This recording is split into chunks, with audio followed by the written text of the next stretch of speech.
Fatikchhari corporation সরকারি উচ্চ বিদ্যালয় মাঠে প্রাক্তন ছাত্রদের রুটিন ব্যায়াম ভলিবল চলতেছে।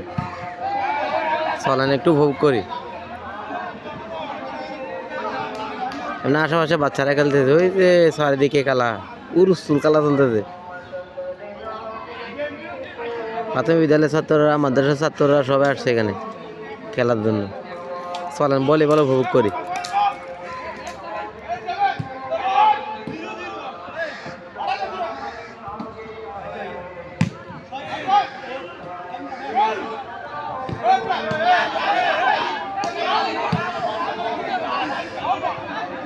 খেলার মাঝখানে ঝগড়া বেঁধে দেয় হঠাৎ করে, এটা এক ধরনের সমস্যা। প্রত্যেক খেলা একটা না একটা ঝগড়া। এই ঝগড়ার কারণে এরা আইপিএল খেলতে পারতেছে না। হাই হাই,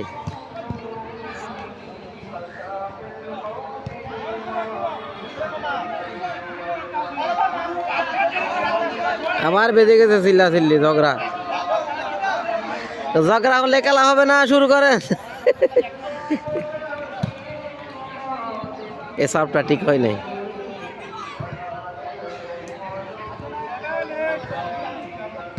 চাপ করেছে, এই যে প্রতিপক্ষকে চাপ মেরেছে, এই পড়ে গেছে, পয়েন্ট একটা হয়ে গেছে।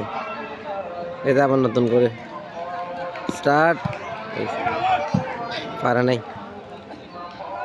এই যে জসিমা বাড়িয়া করতেছে, এই যে মেরে দিচ্ছে। হাই হাই হাই হাই, ও নো, চাপ এই গেছে, পয়েন্ট পেয়ে গেছে, চলতেছে খেলা।